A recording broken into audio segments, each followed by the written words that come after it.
Sara Manning's perfect life shatters when her forbidden affair is exposed. Secrets, betrayal, and danger close in as she faces a harsh truth. Is there still a way out of this nightmare? Your support matters. With 90% of our viewers yet to subscribe, we need your help to keep creating engaging content. Please subscribe and hit the notification bell. Let us know where you're watching from. Leave your city in the comments below. The night was thick with the weight of secrets, the kind that fester in the shadows of a perfect life. Sara Manning sat in her dimly lit kitchen, staring at the half-empty whiskey glass in front of her. Her reflection in the glass was fractured, distorted, a fitting representation of the life she had built. To the world, she was a woman of charm and grace, a top real estate agent with a sharp mind and a dazzling smile. Her husband, Pablo Manning, was a respected attorney, known for his precision in the courtroom. Together, they were the kind of couple that inspired envy, successful, poised, untouchable. Maya perfection was an illusion, and Sara had grown tired of playing her part. A soft vibration against the polished marble counter snapped her from her thoughts. Her phone. A message. Manuela, I'm outside. Her pulse quickened. She downed the last of the whiskey and stood, smoothing the fabric of her silk blouse before glancing toward the front window. The sleek black sedan parked across the street was a stark contrast to Pablo's silver BMW in the driveway. Manuela Dickerson was everything Pablo wasn't: reckless, passionate, unpredictable. He had walked into her life when she least expected it, a client-turned-lover, a temptation she couldn't resist. Their relationship had started in stolen moments, whispers in dimly lit hallways, hands brushing against each other as they passed. Now it had grown into something neither of them could control. She opened the door without hesitation. The cool night air kissed her skin as Manuela stepped forward, his tall frame casting a shadow over her. "Alice sure about this?" he asked, his voice low. Sara met his gaze, unflinching. "I stopped being sure about anything a long time ago." Manuela smirked, running a hand through his dark hair. "That's what I like about you, Sara, always full of surprises." She stepped aside, allowing him to enter. The scent of his cologne filled the space between them, intoxicating and dangerous. As she shut the door, a sense of finality settled over her. Tonight would change everything. The house was silent, save for the rhythmic ticking of the antique clock on the wall. Pablo had left early that morning, buried under court cases and legal briefings. He worked late most nights, convinced that providing for Sara meant being absent from her. Manuela leaned against the counter, watching her. "Alice ever think about leaving him?" Sara let out a bitter laugh. "Leaving isn't the hard part. It's what comes after." "Alice really not happy, Sara. Alice deserve better." "Better?" She scoffed. "And what's better, Manuela? Running away with you? Living in some fantasy where we don't have to face reality?" He stepped closer, his fingers brushing her arm. "Why does it have to be a fantasy?" Before she could respond, a sound from the front door sent a jolt of fear through her.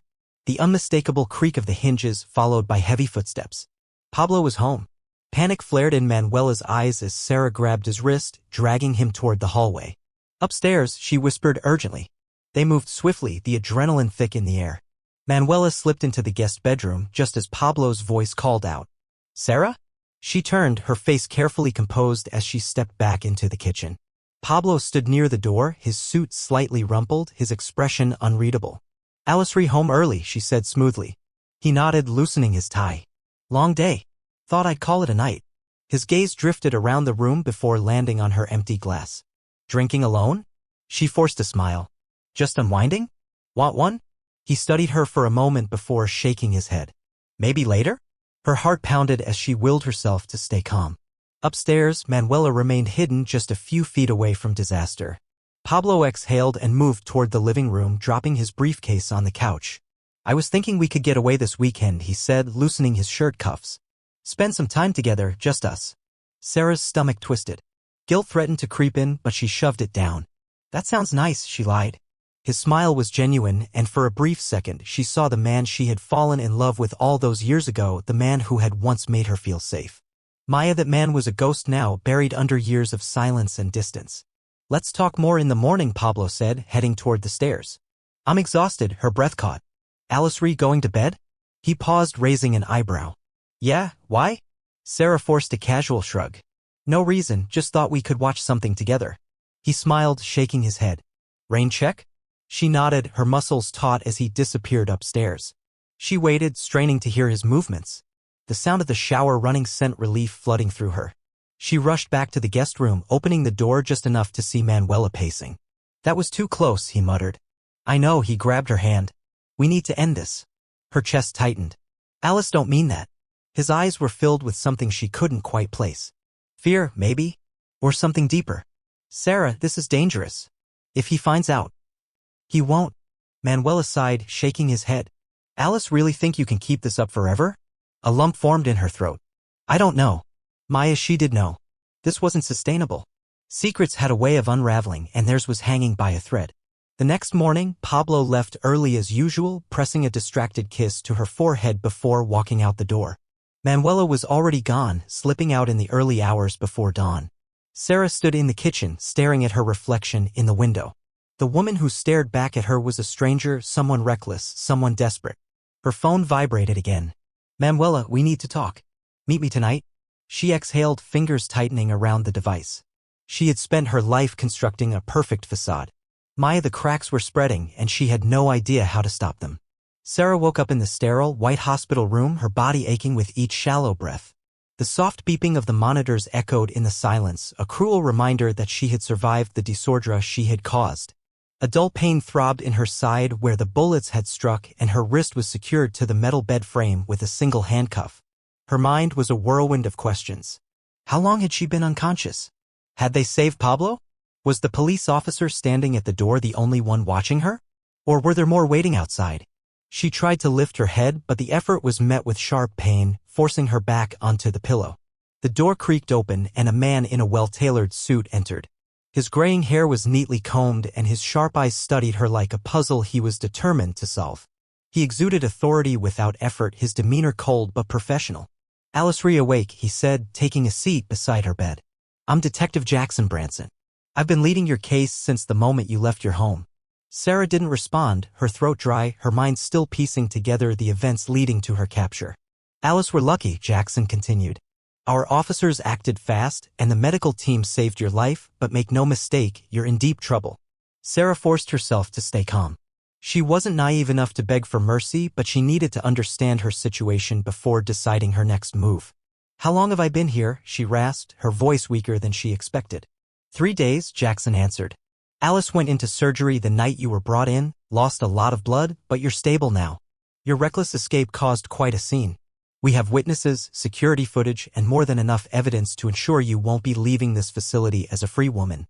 She swallowed hard. 3 days, enough time for everything to unravel. Pablo? She asked finally. Jackson tilted his head slightly. Alive, still in critical condition, but the doctors are optimistic. A small breath of relief escaped her lips before she caught herself. He was supposed to be gone. That had been the plan, no loose ends, no second chances. Maya now, with Pablo surviving, everything was complicated. Jackson studied her expression. Regret it? Her fingers twitched, not in the way he thought. She regretted the failure, not the act itself. Alice should know, he added. We've spoken to Crystal, your secretary. She was very cooperative. Your financials, your personal connections, even your relationship with Manuela Dickerson. We have it all. Whatever secrets you thought you could keep, they're out in the open now. A sharp pang of anger flared in Eliana's chest. Crystal had always been loyal, at least that's what she thought. Maya, in the face of legal trouble, loyalty was nothing compared to self-preservation. Jackson leaned forward, slightly. Tell me, Eliana, what was the endgame? Alice had money, a car, and a head start. Did you really think you could outrun this? She remained silent. Your situation is bad, but you still have a choice, he continued. Cooperate and maybe, just maybe, the court will show some leniency. Keep fighting and you'll be looking at a much harsher sentence. Eliana met his gaze. She'd been fighting her whole life. There was no reason to stop now. Jackson sighed. I figured as much. I'll give you some time to think it over. He stood, signaling to the officer at the door. Alice will be transferred to county jail once the doctors clear you. As he walked out, Eliana stared at the ceiling, her mind racing. The game wasn't over yet. If Pablo was still alive, that meant there was still a way to turn things around. Maya, she had to act fast. Across town, Jackson and his partner, Frank, sat in their office, combing through evidence. The case was clear-cut. Motive, opportunity, and witness statements all pointed to Eliana's guilt. Maya, something didn't sit right with Jackson. This wasn't just a random crime of passion, he muttered, flipping through the reports. Eliana planned this. The safe was emptied. Her getaway was too well thought out. She was ready to disappear. Frank nodded. Yeah, but she got sloppy. The moment she walked into that motel, she left a trail. And shooting at a pedestrian? That was reckless. Jackson tapped a file on his desk. Exactly. Eliana isn't reckless. She's calculating, which means she didn't expect Pablo to survive. Frank raised an eyebrow. Alice, think there's more to this? Jackson exhaled. There's always more. We need to talk to Pablo. Pablo's revelation later that evening, Jackson arrived at the hospital. Pablo was awake, though weak. His face was pale, his breathing labored. Maya, he managed a faint smirk as Jackson approached. Detective? Pablo greeted hoarsely. Figured I'd see you sooner or later. Jackson pulled up a chair. I won't waste your time. We need to talk about Eliana. Pablo's expression darkened. She did this to me, didn't she? Jackson nodded. She thought you were gone. If you have anything to say, now's the time. Pablo swallowed hard, wincing as he adjusted himself in bed. She was different, Jackson. Always one step ahead. Always calculating. The Eliana I married wasn't the same Eliana I woke up next to every morning. Jackson listened carefully. I knew about the relationship, Pablo admitted. Not right away, but I figured it out. She wasn't as careful as she thought. The late nights, the secret phone calls. I played along, pretending not to notice. Maya, I started digging, and what I found. He paused, his expression unreadable. Manuela wasn't just some lover. He was part of something bigger. Jackson frowned. Bigger how? Pablo let out a bitter laugh. Financial fraud. Real estate scams. Eliana wasn't just unfaithfulness on me. She was running an operation. And Manuela? He was helping her. Jackson leaned forward. Why didn't you go to the police? Pablo's eyes flickered with something close to regret. I was building my case, quietly gathering proof. I planned to confront her when I had everything. Maya, she must have found out. Jackson's stomach twisted. Eliana's attack hadn't been about love or retaliation. It had been about self-preservation. She hadn't shot Pablo because of Manuela. She had shot him because he was a threat. Pablo exhaled. Alice need to find out what else she's hiding. Because I promise you, detective, this isn't over. Jackson nodded, a grim realization settling in. Eliana wasn't just a fugitive. She was the key to something much bigger. And he needed to stop her before she found a way to escape again. Eliana lay awake in her hospital bed, her mind racing despite the exhaustion gripping her body. She had heard the officers talking outside her room. Her transfer to county jail was scheduled for the next morning. Time was running out. She knew what awaited her if she didn't act. Prison. A trial. A ruined legacy. Maya, she wasn't the type to accept defeat. Not yet. Her mind sharpened with one singular thought. She needed to escape. Meanwhile, at the police station, Detective Jackson Branson sat at his desk, the weight of the case pressing on him. The deeper he dug, the clearer the truth became. Eliana's crimes went far beyond a relationship gone wrong.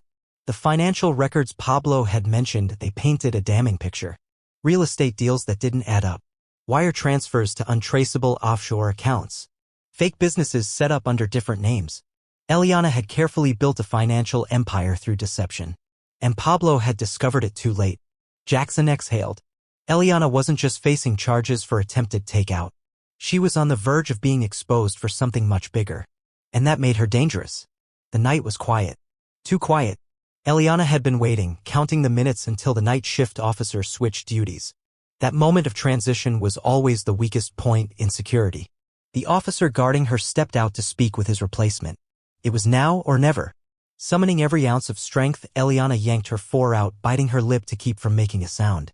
She reached under the blanket where she had hidden a thin, sharp piece of metal she had pried from the bed frame. Her hands trembled, slick with sweat, as she picked at the handcuffs lock. Click. It popped open. Her heart pounded as she forced herself up, her stitches protesting. Every second counted. She stumbled toward the window. Her only escape. 4th floor. Risky but survivable. She braced herself and pushed it open. Back at the station, Jackson stared at his screen as new information loaded.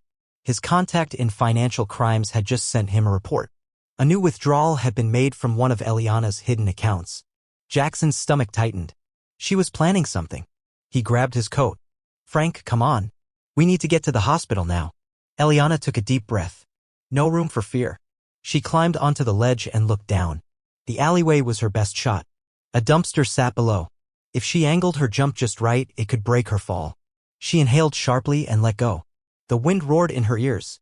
She braced for impact. Crash. Pain shot through her body as she hit the dumpster, rolling off onto the pavement. She was alive but injured. No time to stop. She staggered to her feet, pulling her hood up and limping toward the nearest street. A car was waiting. The driver. Manuela. She collapsed into the passenger seat. Drive. Manuela didn't hesitate. Tires screeched as they sped into the night. Too late? Jackson's car skidded to a stop outside the hospital. Sirens blared. Officers were already swarming the area. Maya, as Jackson ran inside, his radio crackled. Branson. She's gone. His hands clenched into fists. Find her. Now. Maya, he already knew. Eliana had planned this all along. And if she had gotten this far, she wasn't going down without a fight. The city was alive with flashing lights. Sirens blared through the night as officers scrambled to track Eliana down. Every officer in the district had her description. Every exit, every major road was being watched. Maya, Eliana had always been good at slipping away. Manuela's hands gripped the steering wheel tightly as he sped down the empty road. What now? He asked, glancing at Eliana, who was holding her injured side. She was pale, her face slick with sweat. The fall had taken its toll. We get out of the city, she said through gritted teeth. Head south. Manuela hesitated. Alice hurt. Alice need a hospital. No hospitals. No stopping. Just drive. Manuela exhaled sharply but obeyed, his foot pressing harder on the gas. They had a small window before every exit was locked down. Detective Jackson Branson wasn't willing to lose her. He stood in the hospital room staring at the open window. Her escape had been reckless but calculated. His phone rang. Branson, we got a hit. A car matching Manuela's description was spotted heading south on Route 19. Jackson grabbed his keys. Get all available units on it. She's not getting away. The further they drove, the more Manuela felt his nerves unraveling. He had trusted Eliana, believed her, helped her. Maya, the truth had come out. The news reports were everywhere. The financial fraud, the attempted takeout charge, the lies. And yet here he was, still driving her to safety. Why did you do it? He finally asked. Eliana's eyes flickered to him, but she didn't answer because she knew the real answer wouldn't change anything. She had built an empire on deception, and now she was trying to survive the decline. Manuela saw them first. The flashing lights ahead. Police. They were setting up a roadblock. No way through. No way back. Trapped. Eliana's pulse quickened. Manuela slowed the car. This is it. Eliana wasn't ready to surrender. Her fingers gripped the door handle. She had one last move left. Jackson stood at the blockade, his heart hammering as he watched the car roll to a stop. The officers raised their weapons, but Jackson held up his hand. Hold your fire. The door opened. Eliana stepped out, weak, injured, but still defiant. Jackson took a step forward. It's over, Eliana. For a long moment, she didn't move. Then she closed her eyes and raised her hands, surrendering because deep down she knew there was nowhere left to run. Epilogue: the truth comes out. A month later, Jackson sat in his office reading the final report. Eliana's trial was set. The evidence was overwhelming. She wouldn't be walking free. Manuela had turned himself in, cutting a deal in exchange for his testimony. And Pablo? He had survived. His recovery was slow, but he was alive, just as had one. Maya, as Jackson closed the file, he couldn't shake one thought. People like Eliana always found a way back. And if that day ever came, he'd be ready. Epilogue.